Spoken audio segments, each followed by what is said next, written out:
Shalom teman-temanku semua, nama aku Jimmy. Kembali lagi pada kesempatan video kali ini.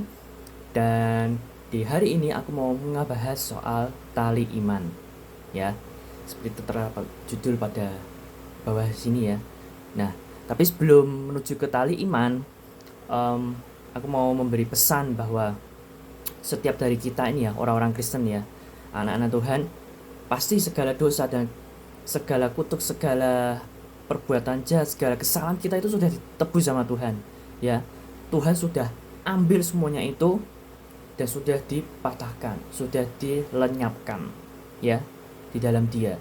Karena Tuhan Yesus sebagai tumbal ya, dijadikan tumbal bagi dunia ini, ya, sehingga segala dosa dan segala kuasa gelap itu yang ada di dalam kita, yang seharusnya kita tidak layak untuk diselamatkan, tapi karena Tuhan Yesus itu kasih sayangnya luar biasa, sudah digantikan oleh Dia di atas kayu salib. Ya, jadi pengertian kita bahwa tidak ada lagi dosa, tidak ada lagi kutuk, dan tidak ada lagi yang namanya hukum Taurat. Ya, kita hidup tidak di dalam hukum Taurat, melainkan hidup di dalam kasih karunia. Nah, oleh sebab itu keselamatan yang kita terima ini merata seluruh manusia yang ada di muka bumi ini, semuanya tanpa terkecuali, ya. Nah, kalau binatang gimana? Dia enggak, ya, binatang kan enggak ditebus dan binatang enggak punya dosa, ya. Manusia, seluruh muka bumi ini, manusia sudah menerima yang namanya keselamatan, ya, yang daripada Tuhan Yesus sendiri. Nah, cuman keselamatan ini nggak bisa serta-merta kita diamkan, ya. Keselamatan ini tuh harus kita gerakkan, karena ibaratnya seperti ini deh. Sebuah aplikasi chatting, ya, aplikasi chatting, kita sebelum diselamatkan Tuhan, kita belum punya yang namanya aplikasi chatting tersebut. Nah, ketika Tuhan sudah menghancurkan, mematahkan dosa dan kutuk yang ada di dunia ini, sehingga kita menerima keselamatan. Nah, itu artinya kita mendownload keselamatan tersebut, ya. Ketika aplikasi chatting sudah kita download, kan sudah tersedia di smartphone kita misalkan, ya, sudah kita download nih. Nah, cuma belum bisa kita pakai karena apa? Belum kita install, ya. Nah, dari sini, ya, aku jelasin step by step, ya. Jadi begini, keselamatan itu sudah kita download, ya, dan itu enggak kita download sebenarnya, Tuhan Yesus sendiri yang kasih dengan cuma-cuma, ya, dengan gratis, free, ya. Sudah ada di dalam diri kita keselamatan. Tapi kalau kita masih masih melakukan dosa, ya kan? Sekali lagi, dosa yang ada di dalam diri kita ini sudah nggak ada. Tetapi dosa itu masih ada di dunia ini, di muka bumi ini, karena bumi ini adalah rumahnya dosa, ya, sarangnya dosa. Karena iblis itu hidup di muka bumi ini, karena dunia ini, ya, dunia yang ada di bumi ini itu miliknya si iblis, ya. Makanya kita masih bisa hidup di dalam dosa kalau kita sengaja berdosa, ya. Nah, itu kalau kita masih hidup di dalam dosa, aku ambil contoh begini deh. Kalau misalkan aku masih suka coba-coba dosa gitu, minum minuman keras, merokok, narkoba, maki-maki orang tua, tidak menghormati orang tua. Nah, itu sama saja kayak aplikasi tadi, ya. Aplikasi keselamatan yang ada di dalam diriku ini tuh belum aktif karena belum aku install, ya. Sudah aku terima tapi belum aku install. Karena apa? Ya karena aku masih hidup di dalam dosa. Ya. Aku masih melakukan hal-hal dosawi ya. Seperti itu. Nah, baru kalau aku menyesali segala perbuatan jahatku, perbuatan dosaku, lalu aku bertobat, berbalik kepada Tuhan, dan aku percaya bahwa Tuhan Yesus sudah menyelamatkanku dan sudah memberi keselamatan itu di dalam diriku, maka di saat itu juga aplikasi yang namanya keselamatan itu terinstall. Cet. Nah, terinstall. Cet. Finish. Nah, terinstall. Ya. Nah, tapi belum selesai sampai di situ. Karena masih sudah tahap post install gitu. Ya pokoknya sudah diinstal lah keselamatan itu. Nah cuman ketika aku masuk ke aplikasi keselamatan tersebut, nah memang sudah masuk ya, tapi masih kosong. Nah di situ ada satu kontak ya, namanya Tuhan Yesus ya. Nah kalau aku sudah percaya nih bahwa Yesus adalah juru selamatku, Yesus adalah pemberi keselamatan, Yesus yang sudah menebus segala dosaku, baik dosa yang sekarang maupun yang masa yang akan datang, bahkan keturunan-keturunanku pun dosanya sudah dipatahkan ya. Tapi kalau aku nggak pernah pakai itu aplikasi, ya sama aja bohong gitu. Karena apa? Iman dari orang Kristen itu nggak bisa berhenti hanya dipercaya tok ya, tapi percaya dan melakukan kehendaknya, melakukan firman Tuhan ya. Karena kalau kita cuman percaya, iblis pun juga percaya, dan iblis pun takut kepada Tuhan Allah Bapa, takut. Nah kalau kita cuman berhenti sampai percaya, berarti iman kita sama kayak apa dong? Ya kan? Sama kayak siapa? Nah kalian jawab sendiri. Maka dari itu kita tidak boleh berhenti sampai dipercaya bahwa Tuhan Yesus adalah juru selamat. Kita harus tetap keep moving. Kita harus berjalan lagi ya, dengan yang namanya menggunakan aplikasi keselamatan. Kita chattingan sama Tuhan Yesus ya. Tuhan Yesus, apa kabar? Gimana kabarmu hari ini? Tuhan Yesus, terima kasih ya atas keselamatan yang sudah kau berikan padaku. Lalu aku harus melakukan apa lagi nih? Ke depan aku harus melakukan apa lagi nih? Tolong Tuhan, pimpin aku dengan Roh Kudus-Mu ya. Nah kita percaya bahwa kita sudah menerima Roh Kudus itu. Tapi kalau kita cuma berhenti hanya percaya saja, ya percuma. Maka dari itu kita harus chattingan sama Tuhan Yesus ya.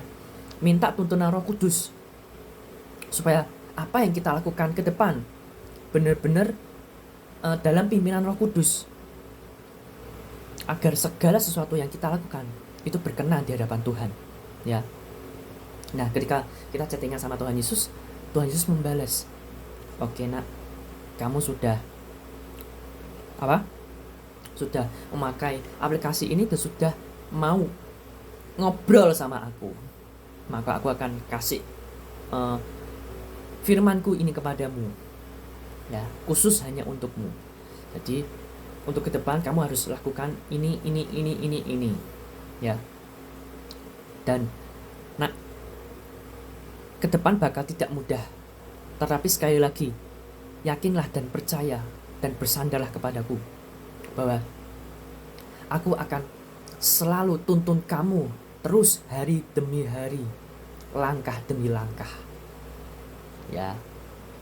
Nah itu biar kita bisa koneksi sama Tuhan ya, kita chatting dulu, bukan nuntut Tuhan nyeting kita, enggak. Kita yang berusaha dulu ya, kita yang ajak ngobrol Tuhan dulu ya.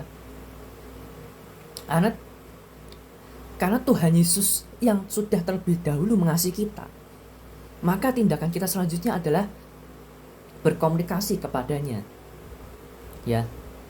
Jangan cuma diem tok ya. Kalau diem tok ya ngapain kita punya keselamatan ya. Makanya istilah dari kerjakanlah keselamatanmu itu artinya adalah ya kita dengan usaha kita, dengan free will kita, ya, kehendak bebas kita berinisiatif untuk chatting sama Tuhan, gitu loh. Kita berinisiatif untuk ngobrol sama Tuhan dulu, buka topik dulu sama Tuhan, gitu loh. Ya, anak Tuhan itu suka terhadap inisiatif manusia yang benar-benar deket sama dia, karena sumber segala-segalanya adalah ya Tuhan Yesus sendiri, gitu loh. Kalau manusia itu sadar dan dia terus mendekat kepada sang sumber tersebut, Tuhan Yesus senang, suka, ya. Kita disenangkan sama Tuhan Yesus, ya. Nah, mengerjakan keselamatan itu dalam bahasa aslinya, bahasa Yunaninya, lalu terjemahkan dalam bahasa Inggris, itu artinya work out, ya, bukan work for, ya.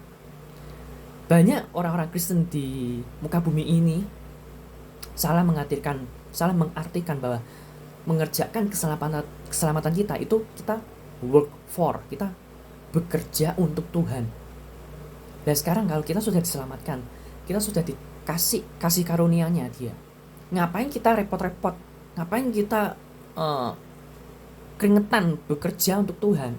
Ngapain? Tuhan nggak butuh pegawai, Tuhan nggak butuh karyawan, Tuhan butuh seorang pelayan yang rendah hati, ya. Maka motivasinya bukan bekerja untuk Tuhan, gitu loh. Nah, hal ini juga disangkut pautkan dengan bagaimana kalau kita pelayanan di gereja, misalkan pelayan di atas mimbar gitu misalkan, atau di depan mimbar, ya.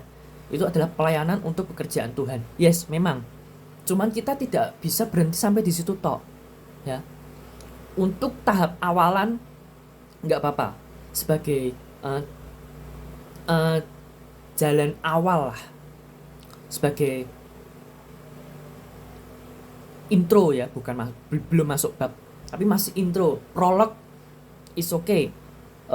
Ikut pelayanan mimbar, ya, karena untuk work for, bekerja untuk Tuhan atau bekerja dalam pekerjaannya Tuhan, itu ya itu untuk tahapan awal. Yes, dulu aku juga seperti itu, jadi usher, jadi user kolektan dan lain sebagainya, ya. Untuk tahap awal, yes, prolognya seperti itu. Tetapi begitu masuk ke bab pertama, ya, dan bab-bab selanjutnya, maka motivasi kita bukan lagi work for, tapi work out, ya, work out, yang artinya kita ibaratkan seperti olahraga, nge-gym, ya, gym.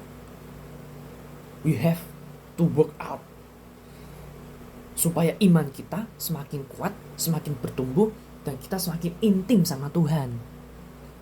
Nah, itu pengertian dari kerjakan keselamatan yang sebenarnya. Not work for, tetapi work out, ya. Dan itu harus dilakukan hari demi hari. Nggak bisa cuman sehari sekali jadi, itu nggak bisa. Iman harus dilatih, ya.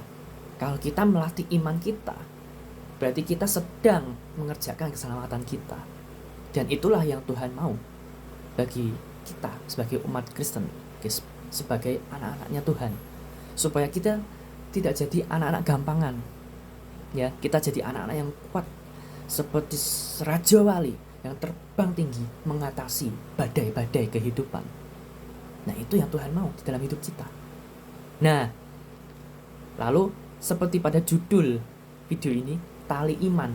Nah, setelah kalian mendapatkan pengertian tersebut, nah di sini aku jelaskan sedikit bahwa iman dari seorang Kristen itu nggak bisa gandeng-gandengan, nggak bisa ikut, misalkan iman istri nggak bisa ikut imannya suami, iman suami nggak bisa ikut imannya istri. Begitu pula dengan anak-anak, Anak-anak nggak bisa ikut imannya suami dan istri, nggak bisa. Ya, nah ini sebagai contoh suami istri dulu ya. Nah, ketika ada contoh kasus ya, sang suami ini bejat banget lah pokoknya ya, mabuk-mabukan, ngerokok, narkoba, main cewek dan lain sebagainya, nampar istrinya, berkata kasar kepada istrinya, banding-banding istrinya, dan lain sebagainya ya. Pokoknya bejat banget. Nah, tapi keselamatan tersebut sudah ada di dalam dirinya belum? Sudah, sebenarnya sudah. Cuman ya tadi sama seperti aplikasi, dia cuman download saja, tapi belum diinstal. Nah, ketika sang suami ini menyesali segala perbuatannya, kalau dia bertobat kembali kepada Tuhan, percaya kepada Tuhan, menerima bahwa Tuhan Yesus adalah sang juru selamatnya yang telah memberikan keselamatan kepada dia, maka aplikasi keselamatan tersebut sudah terinstall di dalam hidupnya. Ya, suami mengalami pertobatan. Ya. Lalu aplikasi keselamatan tersebut sudah terinstall. Ya, yang artinya sudah bisa dipakai, sudah bisa masuk, sudah bisa digunakan. Tetapi ya, sang suami ini justru pertobatannya itu adalah perjalanan kehidupannya awal mula. Ya, yang tadinya entah berantah ya, nggak tahu kemana, begitu bertobat masuk ke dalam prolog kehidupan barunya. Nah, ini masih prolog, belum masuk bab. Nah, gimana caranya supaya bisa masuk ke dalam bab pertama? Yaitu dengan cara jadilah panutan bagi istri dan anak-anaknya, ya, menjadi seorang bapak yang seutuhnya, ya, berfungsi sebagai seorang bapak, ya, sebagai kepala rumah tangga juga, ya, yang lalu belajar tentang firman, haus dan lapar akan firman, lalu dibagikan kepada istri dan anak-anaknya, ya. Jadi seorang murid yang sangat haus dan lapar akan firman Tuhan, yaitu terus belajar. Nah, ketika terus belajar, maka dari yang prolog itu masuk ke dalam bab baru, bab pertama, bab kedua, bab ketiga, dan seterusnya. Nah, itu artinya bahwa sang suami tersebut ketika mengalami Tuhan Yesus sendiri, dia sedang bercakap-cakap dengan Tuhan Yesus. Dia memakai aplikasinya, dia ngetik, dia ngomong sama Tuhan bahwa terima kasih Tuhan, terima kasih Tuhan, terima kasih Tuhan, ya, chattingan gitu misalkan, ya, dia katakan ucapan syukurnya, terima kasih Tuhan, terima kasih Tuhan, dan dia haus akan lapar, firman apalagi nih yang harus aku pelajari, firman apalagi nih yang harus aku terima gitu, dan bisa jadi berkat buat orang-orang di sekitarku gitu. Nah, ketika imannya terus di work out, terus belajar, terus di stretching, terus di bentuk terus, ya kan? Nah, itu artinya sang suami sudah mengerjakan keselamatan, yang artinya yang dulunya tali imannya si suami ini terikat kepada narkoba, kepada minum-minum keras, kepada cewek-cewek, kepada kesombongan, kepada iri hati dan lain sebagainya. Ketika dia bertobat, tali imannya terikat kepada Tuhan Yesus sendiri. Nah, lalu bagaimana nasib si istri dan anak-anaknya? Istri dulu deh, ya, istri dulu. Nah, ini bisa jadi dua situasi. Kalau dulu istrinya tali imannya nempel kepada suaminya, itu sudah pasti bikin kecewa lah, sakit hati, ya, dan ya bisa saja si istri ini selingkuh gitu loh, ya. Tapi karena si istri ini pada awalnya sudah tabah, sudah benar-benar sabar, legowo kalau suaminya itu seperti itu. Nah, Berarti tali iman si istri ini sudah terikat sama Tuhan Yesus. Ya kan? Berarti aplikasi keselamatan tersebut sudah di-download, ya pastinya kan Tuhan Yesus kan sudah kasih keselamatan, sudah ada di dalam hidupnya, sudah terinstal juga, dan sudah bercakap-cakap dengan Tuhan Yesus gitu, berdoa. Ya dong, pastinya ketika habis ditampar atau habis dipukulin gitu kan pasti masuk kamar berdoa sama Tuhan kan, komunikasi gitu. Nah cuman si istri ini juga nggak bisa berhenti sampai di situ saja, karena sekali lagi iman itu harus dilatih hari lepas hari. Nggak cuman sang istri ini bicara satu arah terus sama Tuhan, tetapi harus ada momen ketika si istri ini harus diam, mungkin mendengarkan suaminya berbicara ya setelah bertobat ya. Nah bisa jadi pesan Tuhan itu tidak langsung masuk ke dalam sang istri, tetapi firman Tuhan itu bisa masuk ke dalam suami, lalu suami membicarakannya kepada sang istri. Cara Tuhan itu macam-macam ya, nggak bisa kita batasi ya. Makanya kalau sang istri ini benar-benar sungguh-sungguh di dalam Tuhan ya,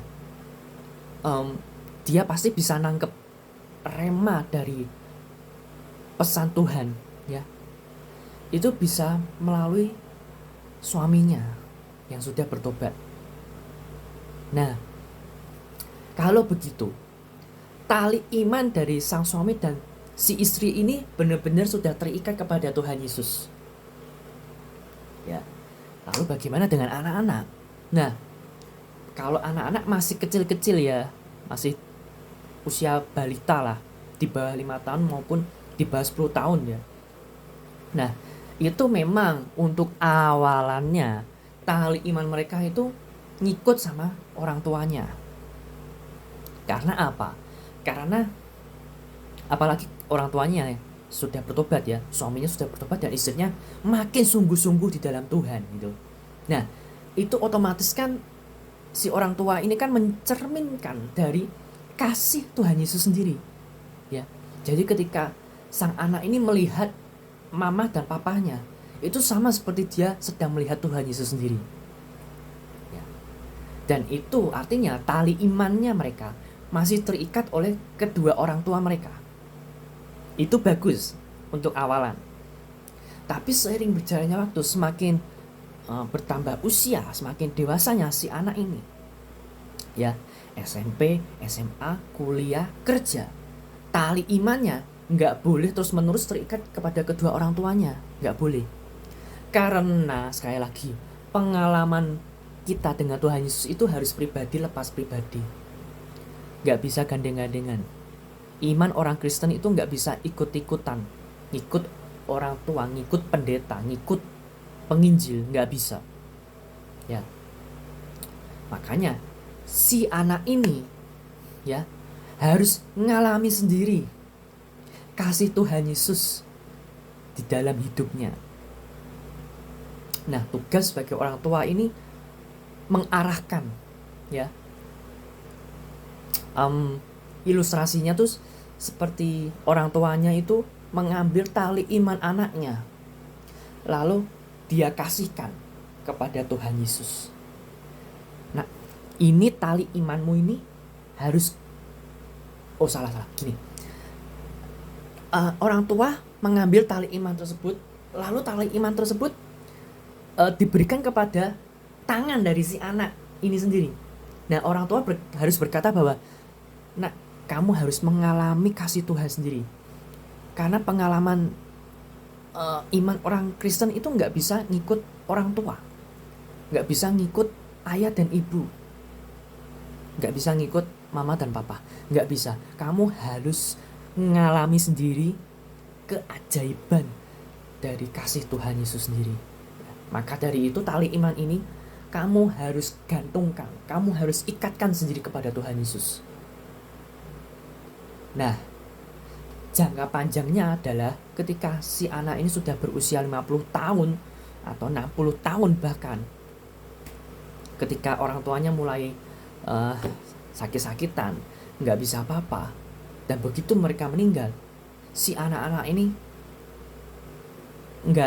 nggak sedih terlalu dalam gitu loh. Sedih iya, tapi hanya sebatas ya 1-2 menit atau 1 jam 2 jam tok gitu loh. Karena dia sudah mengikatkan tali imannya kepada Tuhan Yesus sendiri gitu loh. Kepercayaannya, segala apapun yang dia miliki itu hanya sekedar, dalam tanda kutip, apapun yang kita miliki di bumi ini itu tidak sepenuhnya milik kita, karena segala sesuatu ini adalah titipan, termasuk orang tua, termasuk anak-anak gitu loh. Semuanya hanyalah titipan belaka. Kita hanyalah pengelola ya. Kita bukan pemilik, tetapi kita pengelola segala sesuatu, segala hal yang ada di muka bumi ini. Makanya kalau orang tua meninggal, bahkan anak-anak mereka yang masih bayi atau masih kecil atau pokoknya meninggal gitu kan, kalau tali iman mereka sudah mereka ikatkan sendiri kepada Tuhan Yesus, nggak ada yang namanya ratapan kesedihan berhari-hari, itu nggak ada. Hati yang hancur tuh nggak ada, karena mereka tetaplah kuat di dalam iman mereka. Apalagi yang usianya sudah sampai 50-60 tahun ya, dan sudah dewasa secara rohani dan jasmani.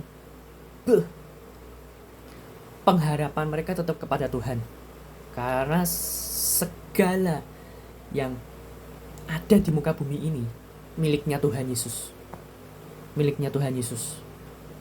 Ya. Seperti kata Ayub, yang Ayub sebelum ngeyel sama Tuhan ya. Ayub kan berkata, Tuhan yang memberi, Tuhan yang mengambil. Terpujilah nama Tuhan. Karena segala sesuatu itu miliknya Tuhan, gitu loh. Ya. Nah, maka dari itu tali iman kita harus kita ikatkan sendiri kepada Tuhan Yesus.